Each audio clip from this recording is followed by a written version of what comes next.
Today's episode is brought to you by Mazars. SoundCartel.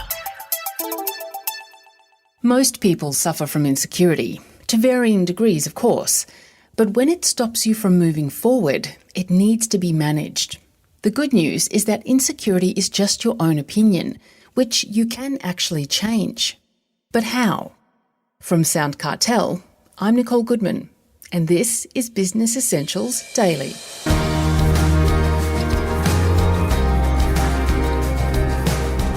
Is self-doubt holding you back from achieving success?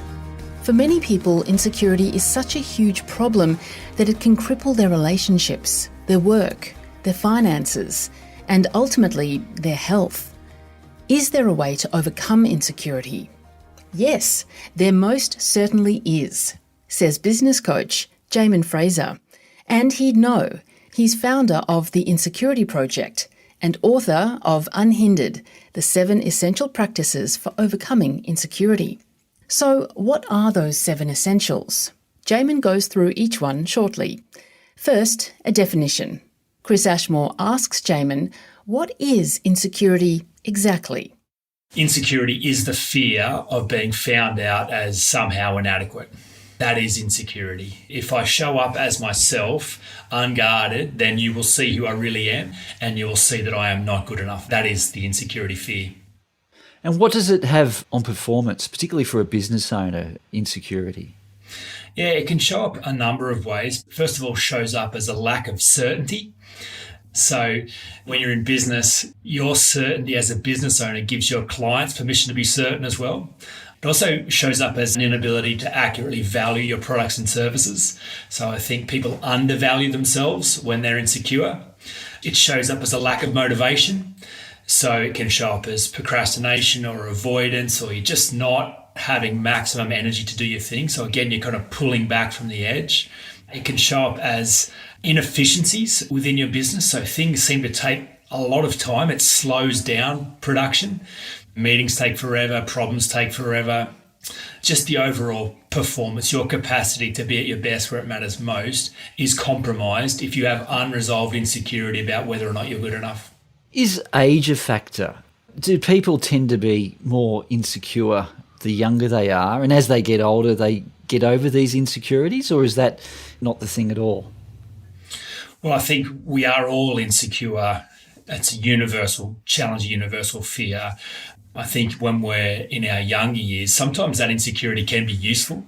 Sometimes it even drives up performance. If you, as a young person in your 20s, you need to prove something to someone. Someone's told you can't or you won't or you shouldn't. The need to prove them wrong can actually drive you to do all kinds of interesting things. That insecurity doesn't naturally get resolved just because you get older. It just becomes more toxic and less useful. So I think if you haven't resolved insecurity when you're in your 30s, into your 40s, now you're the insecure wanker. If you're still trying to prove how awesome you are by what you can do and how good you are, like you're not fun to be around. And that drive is so exhausting to your own being, to you as a person. It's very destructive. So if you don't find a way to resolve it, it won't just automatically fix itself. It will just turn into toxicity within you and lead to madness ultimately. So your adult work, especially around midlife, is to address these fears and overcome them. Okay then, so how does one become less insecure? How do you overcome your insecurity? Sure, well, I'm convinced, unlike others who most people think this is a problem that you just manage and mask or medicate, I'm convinced this is a problem that can and must be solved. I'm convinced there are 7 practices that are essential to the work of solving the insecurity problem in your life. Practice 1 is to be precise about what the problem is. So it's to step into the light, per se. It's to stop running away, even though people are insecure about being insecure. It's to stop and be here. And to get very clear about what problem you're actually solving. So to go, okay, what problem am I actually solving? Is this a health problem, a finance problem, a business problem? Or is this a problem within my own belief structure of myself? When you really turn the lights on, you see that insecurity, most accurately defined, is simply a problem within our own opinion of ourselves. So people think they're afraid of failing or being rejected. That's not accurate at all. That's very abstract. It's the personal implications of failure. You know, if I was to fail, what would that say about me? that I am a failure, there's something wrong with me. If I was to be rejected, what does that say about me? That I'm not worthy of love, that I don't belong, that I don't fit in. So that's what we're terrified about, not what others think about us, what we think about us.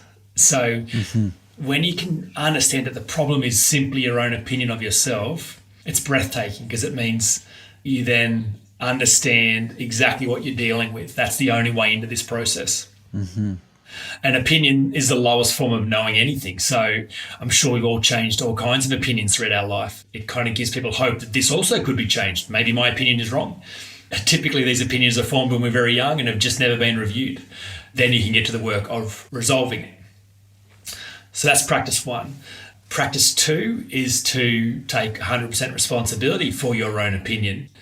So contrary to most people's thoughts about this, they imagine their opinion of themselves was formed by somebody else who was mean or unkind or cruel, and that's why they have a low opinion. But that is not how the human creature works. We're sense-making creatures, and nothing has meaning except the meaning we give it. So we're not the actor in the story, we're the storyteller. So when you realise that you were the one that formed the opinion in the first place, then you realise this insecurity problem was created by you and will be solved by you. If you think it was created by someone else outside of you, then you go looking outside of you for this problem to be solved, and therefore you position yourself as a victim. Practice 3 is to stack the pain. So the only people who ever solve the insecurity problem do so from a point of great pain. They stop pretending that insecurity is natural or normal or not costing them, and they do an accurate cost assessment to realise this is killing them. And it's a slow descent into madness. The amount of energy that is consuming them trying to prove themselves and protect themselves, it's so destructive and so limiting. And so pain is a beautiful gift designed to protect us and move us away from danger. So when you stack pain to insecurity and realise this opinion is costing you everything, you become highly motivated to do whatever it takes to change this opinion. But pain avoidance is an incomplete motivation strategy, because if you're just motivated to move away from pain, as soon as you are far enough away from pain, then all motivation stops. And then 6 months later, you're back to where you were. So you've also got to have a moving towards strategy. This is some of Anthony Robbins' great observation. Yet be clear about what you don't want, but what do you want instead. So practice 4 is to develop a compelling vision for your life. Be clear about what you do want, what your life is heading towards. You've got to have a quest. It's got to be some mission and some sense of purpose. Otherwise, what's the point of diving into fear and insecurity? Practice 5 is to get help, and specifically to get help from someone who doesn't care about you. So if you think about this as the hero's journey, Joseph Campbell's great work around creating a map of storytelling, realising that we're all in this hero's journey. That's a great description of our life. The hero inevitably meets a guide. You know, Frodo comes into contact with Gandalf. There's a Yoda, there's a Dumbledore, there's a Mr. Miyagi. There's always a guide. Now, they are not the hero in the story. That's really important. They're not the one who's going to save the day. That's the hero's job. So no one's actually coming to save you. No one can fix this for you.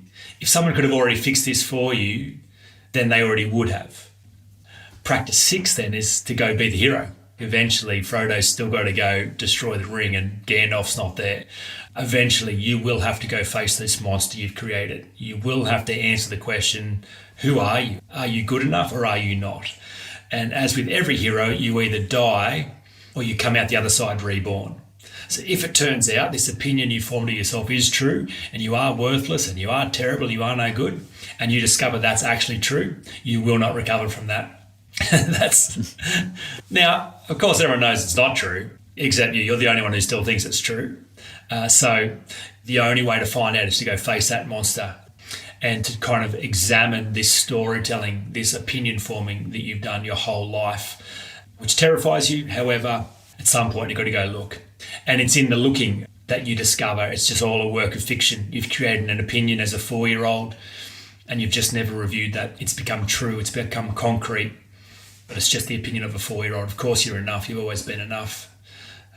Then practice 7 is to rewrite the story. Having deconstructed the old narrative, having faced the monster and seen it was just a couple of mice playing silly buggers with a tin can in a cave projecting a huge shadow on the wall, Now the slate's clean again and you can write a new narrative, a compelling narrative. And as you reinforce that new opinion, it becomes true for you, just like the old opinion became true for you. So typically people, when they see this model, they just want to rush to practice 7 and write some affirmations on their mirror and just be positive. But if you try and override the old story without deconstructing it first, the moment you get tired or stressed or anxious, that old narrative will take over, as it always has. So these 7 practices kind of happen in order. Have you been cured of your own insecurities, Jaemin, or do you succumb to insecurity from time to time? So here's how I would answer that. I would say it is 100% possible to solve the insecurity problem at the level of growth you currently occupy. So here, right now, doing my work, I'm free to show up as I am with nothing to prove and nothing to defend. However, doing that means I will naturally move forward into new territory, into bigger spaces. And where I proved to myself that I was good enough for this space, I will inevitably be faced with the question, but am I good enough for that space? The big dreams in my heart at the moment is I want to work with the UN. I want to coach world leaders. I think insecurity is a problem that we suffer greatly for because our world leaders are some of the most insecure people alive. That's the level I want to play. So moving into that space, I face new levels of insecurity. Well, I worked out that I was enough for this, but am I enough for that? And so it will take me back into these 7 practices to say, well, what opinions did I form that said I could go this far but no further? Are those opinions true? What if they're a work of fiction as well? So I think these 7 practices are useful for every stage of growth so that you show up unhindered where you are and can be at your best where it matters most. So yes, I feel like I have no insecurity limiting me right now. However, I'm sure insecurity will show up again and I will know how to solve it when I see it. That was business coach and founder of the Insecurity Project, Jaemin Frazer.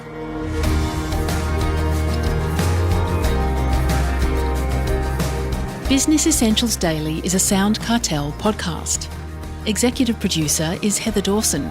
Producers are Nick Schilberger, Chris Ashmore, and myself.